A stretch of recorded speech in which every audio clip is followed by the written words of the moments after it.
Good evening and welcome everyone to this session of Bear Grads, the Graduate Research and Development series of webinars from the University of Northern Colorado Graduate School and the University Libraries. My name is Stephanie Wiegand and I will be your moderator. Tonight's session is Introduction to Scholarly Communication. I am very pleased to introduce tonight's speaker. Professor Nicole Weber is the Scholarly Communication Librarian here at the University of Northern Colorado Libraries. She holds a Master's of Science in Library and Information Science from the University of Illinois, Urbana-Champaign. Her current research focuses on scholarly journal publication and other means of research dissemination, including issues and trends, scholar selections of publication outlets, and methods of measuring the impact of research. Her most recent work is titled Informal Field-Based Learning in Librarianship, a case study applying the CAM-OS framework to library guide construction, and it is currently under review by the Journal of New Librarianship. And with that, I will mute myself so we can get to the speaker who you actually came to hear. Thank you, Stephanie. So today we're going to talk about what is scholarly communication and try to answer that question kind of at a broad conceptual level. As with any system that is highly based on technology and communication, there's just so much growth and so many more options than we used to have. So I don't need to tell you how technology and information have changed over time, and that we have, a lot of changes from the internet and so much more access than when scholars first started trying to communicate with one another. And we're also broadening our understanding of what scholarship is and who is considered to be a scholar, and all of that is making more content, more formats, more possibilities of what we can do, but ultimately more decisions we need to make. So I'm sure you experience that in many areas of your life. I don't expect any of us, even the librarians who are in attendance tonight, to completely understand all aspects of scholarly communication. For today, what we want to focus on is just recognizing what the terminology is, so that you start to recognize some of the concepts that people might be throwing around and expect you to have an understanding of, to consider how the elements of scholarly communication relate to your work specifically. So we'll talk about how not everything is going to have the same weight with every single person or work that they're creating, and to ultimately try to start making more conscious decisions about some of those elements, especially from both the production and the consumption side of creating scholarship and using the scholarship. So that's what we're trying to do. It's not something that we can cover every element in depth tonight, just enough to start becoming familiar and being able to ask questions. This first slide is kind of how can we conceptualize the whole system of scholarly communication and what it kind of is at a higher level in terms of how you could think about it. Sorry about that. There's a lot of pieces that we're going to look at. And one way to think about it is through traveling and planning for your travel. So in scholarly communication, a lot of the pieces are about planning and supporting your work. And when I say work, I mean any kind of research output, even creative outputs, and what are kind of the logistical pieces that need to go along with that to make it as effective as possible. If we're thinking about kind of those types of things, it's similar to how you might go about planning a trip. Most people don't find the planning part to be the most fun part. Some people enjoy it, which is good that we have those people, but some people just want to get to the vacation or the trip that they're going on. But doing some of that homework ahead of time and setting up whatever you need to have a better trip beforehand can really change the outcome of your experience, right? So it's not fun to apply for passports and visas or to book flights, but these are the things we have to do the fun parts. And similarly, it looks different depending on who you are. We all have different preferences. Some people just will not travel without traveler's insurance. Some people don't really think about it. Or maybe it depends on the type of trip. Bigger trips you're going to do it. Otherwise, no. So situations can differ and create different decisions that you might make. So it can go a lot of different directions. There are some things we can control and some things we can't control. And it's another field that's really changing a lot with technology and just all of the developments. If you haven't flown for a while, you might be really surprised that when you see a really cheap flight, it's not necessarily including the cost of your carry-on bag or the seat that you want, and all of those little things just add up when you realize, it doesn't include all of what you want in a flight. Keeping up with what's going on and how those things have changed over time can be a little bit of work ahead of time. So similarly with scholarly communication, it's going to depend on what your discipline is, where you are in your career, what type of work you tend to produce. Is it kind of a standard journal article most of the time, or is it a presentation? Is it a creative work like performances or artwork, that kind of thing? So all of us are definitely going to have different needs in those areas and have different values that kind of change some of what we're looking for. There's definitely a lot of trends to keep up with, and that's kind of what we do in the libraries a lot of time, is try to, what's going on with publishing? What are some of the trends? What are people thinking of in terms of new ways to get their information out there? That sounds like a lot, right? It takes talking to your colleagues, your professors, the librarians, and sharing experiences so that we can just start to gain more control about the things that we want to control and minimizing some of those surprises like, oh, I didn't realize making this decision earlier was going to have such an effect later on. Overall, that's kind of what we're thinking about in terms of the environment of scholarly communication. Is it's not going to look the same for everyone, and getting to know some of those pieces and what's important to you is a big piece of it. What are the actual pieces? That analogy, the planning traveling, and the logistics gives you kind of a mindset to how to approach it.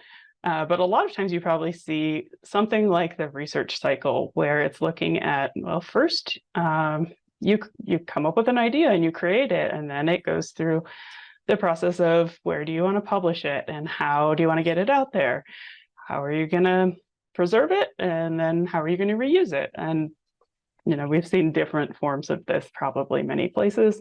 But scholarly communication, as you might have gathered so far, is kind of what it sounds like. It's scholars trying to share their intellectual and creative outputs, but it's also getting more complex because of all of the variety in the players and the formats and the methods that we have now.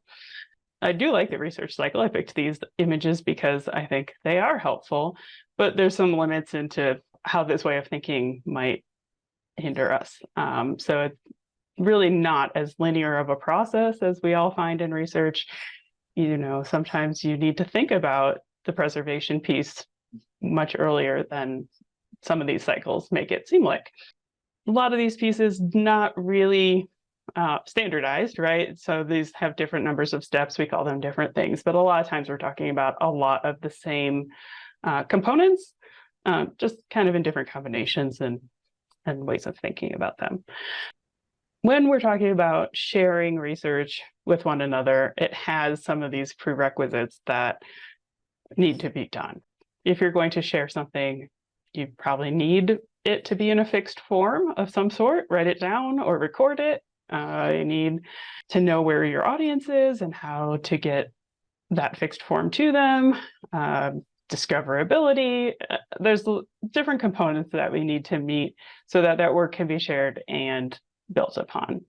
And in that process, we're often going back and forth between kind of our creator persona and our consumer persona, because as we are creating, we're incorporating the works of others, and then we are creating something and somebody else is going to use it. So if you've ever used Google Scholar, you might have seen like their kind of tagline is standing on the shoulders of giants, which is a concept that can be attributed to a lot of different people throughout history. but that's what we're doing. We're building off one another's work. And when we do that, there's ways to make that more efficient. Very quickly, the librarians define scholarly communication as the system through which research and other scholarly writings are created, evaluated for quality, disseminated to the scholarly community, and preserved for future use. And there's more there that we can link to at the end, but those are the elements that they kind of highlight. The cycle of publication highlights some of these, but I like to think about sort of a different analogy. So hopefully I'm not introducing too many analogies. I'm thinking of scholarly communication as a Rubik's Cube, and there's a couple different reasons for this. Again, we have some of the same elements as those previous cycles showed, but you can think about many of these in combination with each other. They aren't a linear or cyclical neat package, right?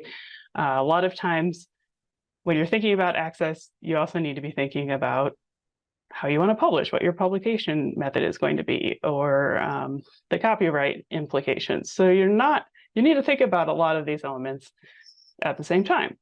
So we can think about each concept in isolation, like only thinking about how copyright affects my work, which would be like getting your Rubik's Cube all solved and one color per side. Or you can think about it, you can think about it in terms of how each concept affects different portions of your work as you're moving through the process of completing that work. So for example, when you're in a planning phase, you might already know your output type and be thinking about, well, who can help me fund that type of output or that type of research? Or you might know that you need to go through IRB approval, and they might want to know about your data management plan or access issues and different components there. So instead, kind of thinking about a face of the Rubik's Cube as kind of a portion of your work or an aspect of your work, and how the different elements of scholarly communication affect that.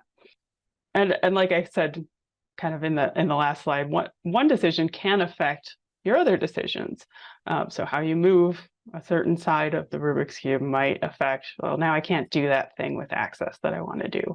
Now I have these two things together and want to make sure that it relates to something later on in the process that you want to be able to do, which can get really complex, like a Rubik's Cube. I don't know about you, but I cannot solve one. So you might need to get some help. So that's kind of hopefully a helpful analogy that is a way to think about how these elements are all connecting together. So for this presentation, I'm thinking about the elements in 6 categories, because it's nice for how many sides are on a Rubik's Cube. But like I said, there's no standard, but these are some of the things you'll see pretty consistently. So publication, we're thinking about how are we disseminating. We tend to use shorthand of talking about publication, but really publication is kind of a more specific subset. Not everything is officially published in a way that we might think about it. So how are you getting your work out there? Access and preservation, how are other people going to get access to it once it's done? And who can get access? And what are the methods? And are there anything, barriers, different changes in technology that might affect access later? Funding, sometimes funders, different types of funders will say, we really have certain values, so we want people who use our funding to do certain things. So it can have an effect on some of these other areas. Copyright, I know it's not the most fun topic. We'll get more into that later. It can feel kind of scary, I think, to some people, but we're going to kind of think of a new way to think about copyright and really what can others do with your work and what can you do with the work of others is what we're thinking about in that sense. Data, we collect a lot of data in research and even creative works, and it's a lot of work to do that. So what can we do to support that, make it more, that work go further for more people? And then writing. I think a lot of us are kind of familiar with the writing idea. Really broadly speaking, we're thinking about creating, because we are thinking about so many different forms of outputs now. So the research and the writing, but also the creative works, and what goes into that, and the revision process and evaluation processes for different types of publications. You can start to think about how these things might all come together if you're thinking about, well, how do all these decisions that are being made in my discipline or in a certain field or at a certain institution coming together to create this system where we're all sharing works in different ways, but maybe your disciplines have different focuses or different values, and we can look at different groups of works or different groups of individuals to get a picture of what the works, research and creative works look like in that area. So a biologist might think about data a lot, a philosopher, not so much. So you can see how some of these components might start to kind of come to the top, while others not so important, depending on who you are. We did do a survey almost exactly a year ago now of just a small group of our graduate students here at the University of Northern Colorado on what they needed in terms of some of these scholarly communication topics. So you can see lots of focus on the funding, data, publication, writing, and different elements in those coming up. So, what are the steps of the publishing process, or what tools can help me with data management? Not so much copyright, like we kind of alluded to, is that we're not really thinking about that on its own.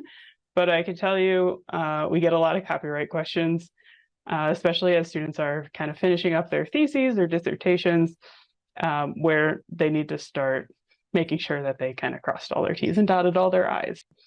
Same with impact. I'll touch on impact a little bit.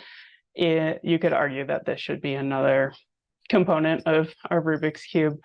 Not so much a concern probably for earlier career researchers, but as you get more experience in your field, you'll probably be thinking about impact a little bit more. All that to say, we're going to try to focus on what's most important to graduate students or early career researchers in scholarly communications.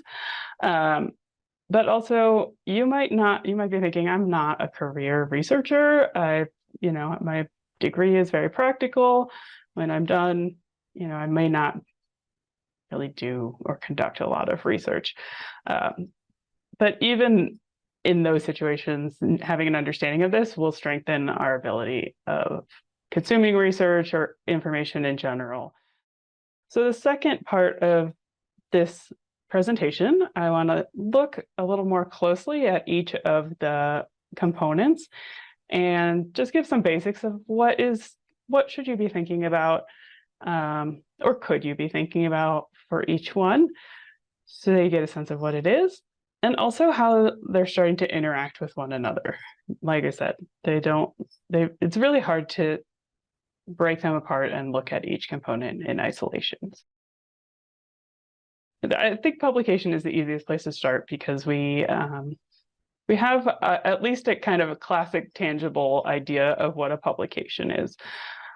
Scholarly communication and its development has really mostly developed through some of those more classic examples, right? We have had journal articles for a long time. We've had books for a long time. So we're pretty good at measuring different components of those, or the peer review process has changed over time, and we've kind of refined that. But there's newer ways of dissemination that we're still exploring, and we don't know exactly how do we measure the value of a podcast or something, or how do we know if people are using my online gallery of my artwork? There's just things that are harder to measure, or there's not quite as much standardization in some. So there's still a lot of questions in some of these areas. Performances, exhibits, books, articles, there's a lot of different types of outputs. We're still exploring some of them, and you might be part of that. Like what is a way that I can make my dissertation more true to my area of study? You know, I really want to include some video in it.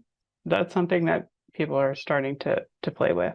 So we are talking about publication very broadly, but as you'll see through some of the other elements, that it's still pretty heavily developed in books and articles, and we're still getting there in some of these other formats. One of the questions we get a lot in graduate studies is whether a thesis or dissertation is officially published. And what does it mean to be published? Or what does it mean to be a scholar? So there's really no definition for publication. The way a journal article is published is very different from how a book is published, and the checks and validation that it goes through. You could kind of make an argument for a lot of things being published in a way. If you put it out there, if you create a blog post and hit the publish button, it's published, right? So it means different things in different realms for different outputs.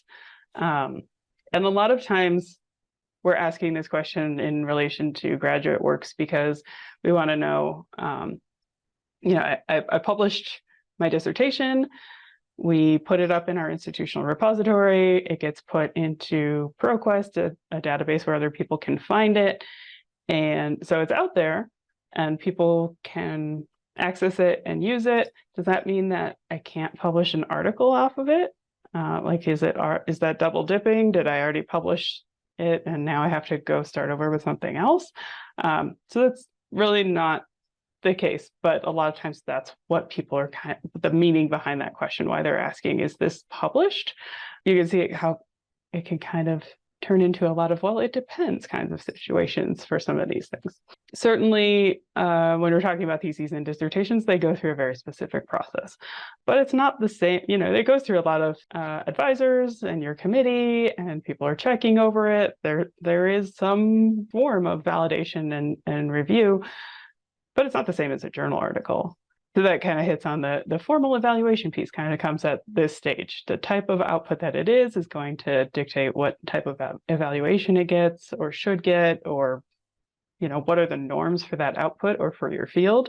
A lot of people want to have a pretty good idea of where their work is going to be going before or at early stages of their creation. Because it can change a lot about how you format, who your audience is. There's just a lot of decisions that might be made by what the output type is, but also who you think might be most interested in it. This is another place where, or one of the primary places where impact, you're starting to think about that probably when you're thinking about where you might want to publish or how you might want to disseminate. We won't hit impact too much, but thinking about it way ahead at the early stages of when you're just starting to create a new project or a new article, you might be thinking about those. I really want to aim for a certain journal title, and I know there's a lot of people in my field there. It's highly read, and I know it'll get the attention it deserves. So that's where impact it's something we often think of after the fact, but it can be really helpful to think about it at the beginning.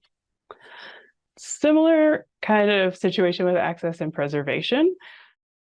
It's not going to have a lot of impact if it can't be accessed by other people. If there's nobody, if it's out there and the link breaks, or it was published in a pretty small publication that went under and now nobody can find it.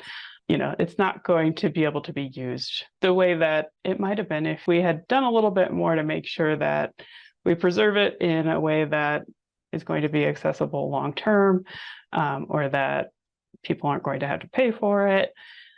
So these are elements where librarians can certainly help you out quite a bit, because we're strong proponents of open access, and making our research available so that other people can build upon it. And open educational resources come into play here also. So curriculum materials and different things you might use in the classroom, which in an institution like UNC, where we have a lot of educators and teacher preparation, that's something we think about kind of in both the practical sense, but as a scholarly output also. We have different ways that we can maximize that access and preservation. We have an institutional repository at the university. So like I said, that's where your theses and dissertations go. And it showcases the work of our scholars and artists and even some of our community members. And that is, a system that we curate and is supported well after you leave the institution. So it's a good practice to find out which discipline repositories you might have, which institutional repositories might be available to you, so that your work is there, even if you're not available to email it to the person who requested it. I got in touch with you directly. They can find it openly on the web, or at least find out where it lives. So I touched on how that relates to impact. We just want to get our research out there, and there are implications or situations where you don't want that to happen right away. And that's absolutely another piece of how we think about access. Sometimes we collect very sensitive data and we don't want it out there for anybody to use. We want to make sure that they will use it responsibly. Or you're still developing critical components of it, and you don't want anybody else to be able to jump on those pieces before you're done with the things that you really are trying to accomplish in a certain area. So there's certainly some reasons that we don't want there to be complete open access right away, but ultimately this is why we do what we do. We want to build on the work of each other. So data, sometimes the neglected output. It's a means to an end. The end is we want to publish an article or disseminate our research some other way, and the data was just how we got there. And maybe we don't keep track of it very well, or we didn't track the decisions we made along the way, so we kind of forgot some of our methodology. And ultimately, maybe you get a great article out of it, and that's what you needed to do, but we put a lot of time and resources into collecting data, and there's a kind of a big push to make reproducible research, especially in the hard sciences. But there's also a lot of opportunity to reuse data in other ways that maybe you didn't. That wasn't the reason you collected it. You had specific research questions and you collected the data, but maybe other people can use that data for new questions and in new ways. And they won't have to go through, very expensive data collection processes and go for new grants, because they can use data that is pre-existing.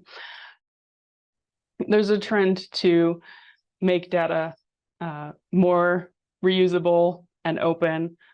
It's not quite as prevalent maybe as some of the open access mandates that you might see through funders or government grants and things like that. But they're starting to ask more for, how are you going to make your data open? What are the practices you're using? Demonstrate to us that you have a data management plan and that you know how to take care of your data, not only for yourself, but maybe for others as well. And data is more and more becoming not just spreadsheets of numbers, but images, primary documents, letters, interviews, qualitative data, and what are the different ways that we can take care of that, preserve that, and use it in other ways. So there's a lot in that capacity as well. Again, where we're a little bit better and more refined at taking care of kind of the spreadsheet side of things that have been around for a long time, and figuring out what are the best practices for some of those new types of formats and sharing those. So you can start to see how all of these things are starting to kind of come together, because I've already talked about how funders might have some requirements that if we're going to give you money, we want you to do some of the things that align with our values. So we want to make sure if you are using public funds or funds from taxes, then the people who are giving that money are also able to access the research that comes out of it. So that's why a lot of government funding sources are now asking that you make your research open when you publish it.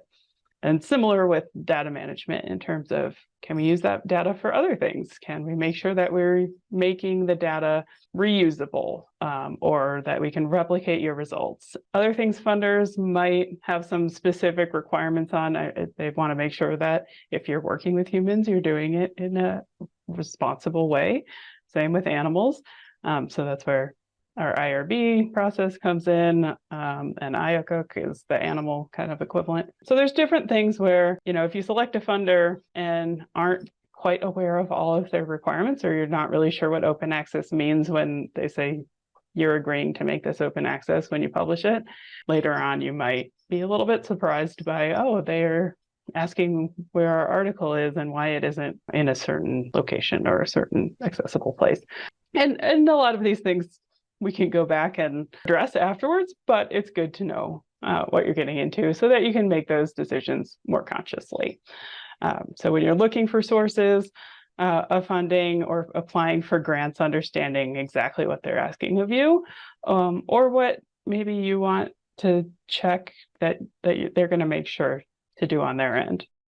Our Office of Research and Sponsored Programs is very involved in the funding process. They know a lot more than we would in the libraries, but we can certainly help with a lot of those components that might have to do with the compliance issues in some of these areas that have more to do with the management of the information and those outputs. So definitely look at what the research office offers and how they can help you find funding sources that are appropriate for you, or talk to your faculty and different professors or mentors about what types of grants they have and what stands out about what they ask for, or some of the challenges or opportunities there. What kinds of things are people supporting lately? And a lot of it is becoming more interdisciplinary and hoping to get different disciplines working together. So those are some of the trends in funding that you might be curious about. What does that look like for my discipline specifically? So our last, oh no, that's not true. Sorry, our second to last area is writing. So this is probably one of the more familiar processes. You've been creating things up until this point, and you'll continue to create things long into the future. So again, we use writing as shorthand, but we're talking about the process that we're going through to create any of these outputs, which is going to be different depending on your discipline. They will have certain expectations of what does scholarship look like in our field, or what does success look like in our field, and what does proper formatting or methodology look like. So all of this kind of goes into the creation process. And so in the libraries, we often see the literature review and research in terms of searching for what's been done before. That's a lot of what we see in the writing process, but we can also help with some of the citation management and organization to keep that a little bit cleaner and more efficient for you. Evaluation and validation kind of comes in here too. So you write a draft, you get other people to look at it. Depending on where you're publishing, you have different reviewers or input of some kind that you then revise. And to me, that's all part of the writing process. So, but some of those cycles we saw before kind of pulled evaluation out on its own. So you can certainly think about those different components in slightly different arrangements. But what is going into the production itself to get that final product? And how do we think about it in relation to some of these other elements that we've talked about? So data and writing. How you collect your data and your data management plan is going to affect your creative process and some of the decisions you make in your methodology, or how you write it up, or the expectations of certain formatting or what you include in the sections of your article, and so on. So the writing process certainly relates back to a lot of those elements, but especially copyright, which is the last component we'll talk about. And that's why I have derivatives here at the bottom of the writing list here. And derivatives is kind of like, well, it's your work, but you might want to create another version of it or add on to it, and it's yours. So shouldn't you be able to do that? Maybe you wrote part of your results up in an article, but you have more that you need to say about it. And do you have the rights to do that after you published with a certain publisher? Or you submitted your dissertation and graduated, and now you want to turn it into a book, or you want to turn it into a couple articles, or maybe you want to translate something that you wrote in English and you want to make it accessible to someone in a different language. Can you do that? So when we're thinking about copyright, I think a lot of students think of it as like, oh, I'm going to get in trouble or somebody's going to come after me. And that can kind of be a little anxiety inducing. And there's a lot of unknowns, and it depends, and seemingly nitpicky things. So it's understandable why we kind of shy away from copyright and are kind of afraid of addressing it. But instead, I think we want to think of it as what you can do. So what you can do with your work, or what you can do with the work of others, and what others can do with your work in order to make that system of sharing and building on each other more efficient. So on this slide, I have this section of the Constitution that kind of talks about why copyright exists. And they really want to promote the progress of science and useful arts. And that's fundamentally the point of copyright. And you have that right as an author, but also there are components of copyright like fair use and other exceptions that allow other people to use it in certain ways also, so that you can do what you need to do with it or what you want to do with it, kind of have more or less first choice on what you want to do with it, but others can also use it in an effective way also. So copyright specifically, we're talking about creative works that are in a fixed tangible form. So you write something down, or it gets recorded, or whatever manner of making it kind of permanent in some sense of that word. And whether you disseminate it or not is not necessarily the factor. So you don't have to publish it. You don't have to register copyright. As soon as it gets put into some fixed form, you have the rights. But there are other forms of intellectual property also. So you might be in a field that deals a lot with patents. Trademarks come a little bit more in, areas of business, those sorts of enterprises, but that's another area of intellectual property. And then tech transfer is another component that might come up in certain fields also. What can you do with those things that you create, and how can you protect them, but also how can other people use them? So I'm not going to get too much into copyright. We do have a session in November on copyright that will go a little bit further into specifically what it looks like for graduate students.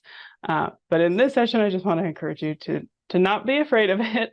It's not intended for kind of those gotcha situations where people are going to come wag their finger at you.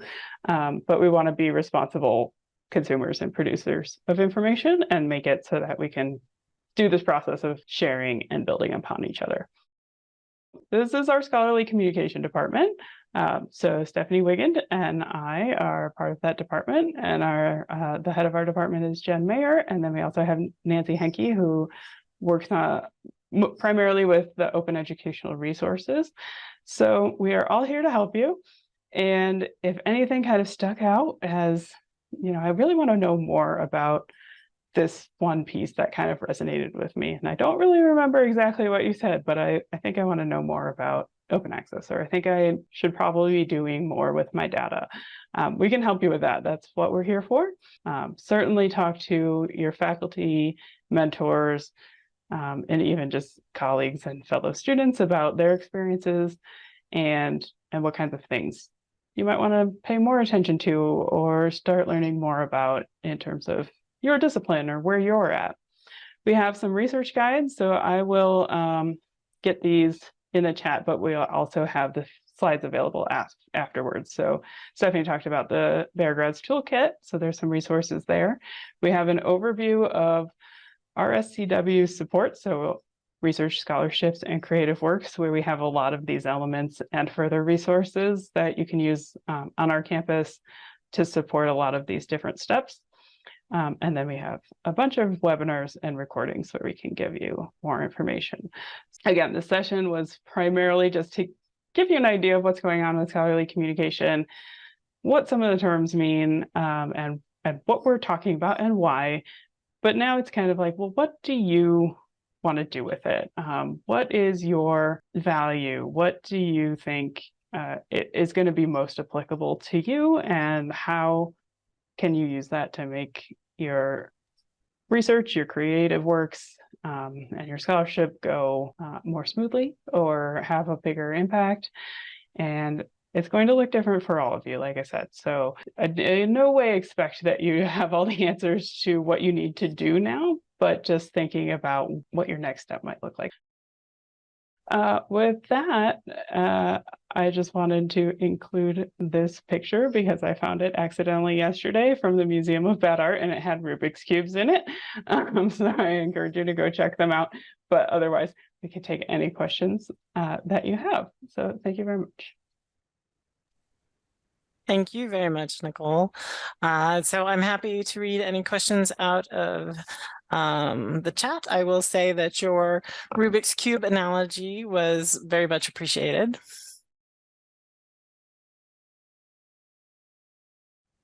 You can. So our institutional repository, there is the capacity to have supplemental documents. So I say it that way because it's not the primary function of the repository necessarily, but it can certainly be done and be very useful to consumers. That's where some of the discipline repositories, data repositories, or even for repositories that kind of focus on different formats more might be a little bit more helpful or discoverable in your field, because they will pay attention to those elements that you know, this is the best way to do interviews and to make sure that you properly got rid of the identifying information, or we can help make it more discoverable. So it can be done, but sometimes there might be other opportunities that will kind of make your work go even further, or make it more accessible. In the humanities, it's definitely more common to create a book out of it. Social sciences can kind of go either way between books and articles. And then the hard sciences, it's probably a little bit more of the article direction. So it depends. You'll get tired of us saying that. But I'd say, yeah, for those students who want to continue on in research, it's definitely something that's done. And a publisher should not say, oh, no, that was your dissertation, we're not going to take your work because it's already been published. They're very aware of that process.